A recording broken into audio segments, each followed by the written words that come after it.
Bulan Ramadan bukan sepatutnya anda menjadi tidak produktif atau sebagainya. Kamu sepatutnya menjadi produktif di tempat kerja anda atau perniagaan, pendidikan dan sebagainya. Ia bukan masa untuk bercuti. Di beberapa negara Islam misalnya, ada setengahnya mereka tidak tidur sampai subuh dan mereka pula tidur dari subuh sehingga jam 4 petang. Tepat pada masanya untuk berbuka puasa dan repeat balik tiap hari macam itu. Dan mereka menjadi macam makhluk tengah malam atau sepertinya. Habis sampai situ sajalah maksud Ramadan bagi mereka ini. Itu memang tak patut. Bukan macam ini maksudnya bulan Ramadan. Sebenarnya, solat malam, Qiyamul Lail itu adalah manifestasi tahajud. Begitulah ia. Jadi jika anda tidak pernah, kiranya anda seseorang yang sudah tentu saja ramai umat Islam yang mereka payah juga walaupun dengan solat 5 waktu.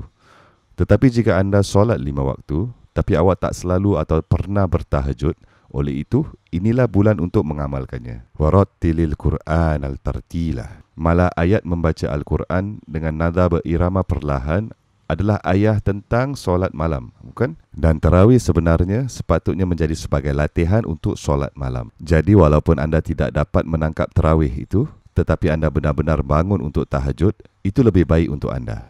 Itu sememangnya terbaik. Oleh itu kita harus berubah. Ubah mentaliti kita untuk mencari jalan supaya Ramadan dapat dimanfaatkan dengan sebaiknya. Saya ada juga cadangan yang lain.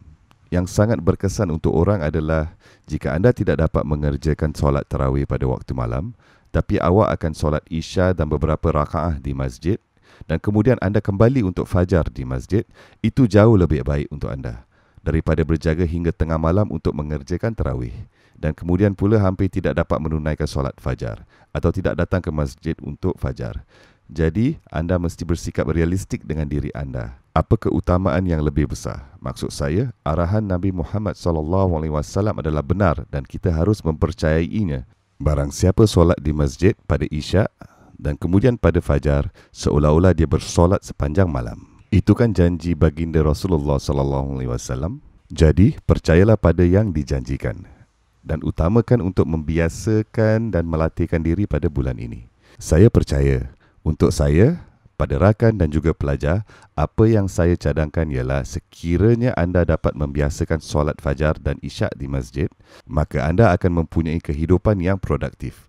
Allah akan meletakkan barakah dalam hidup anda sepanjang hari anda, sepanjang malam anda. Banyak kebaikan dan kelebihan yang datang dari itu. Dan kemudian, inilah bulan untuk membiasakan diri kerana anda akan pergi juga, tetapi jangan terlalu over sangat sampai kamu tidak dapat mengekalkannya setelah bulan ini selesai. Bukan? Anda mahu menggunakan bulan ini sebagai peluang untuk menanamkan kebiasaan dalam hidup anda yang dapat anda kekalkan dan pertahankan setelah bulan ini berakhir.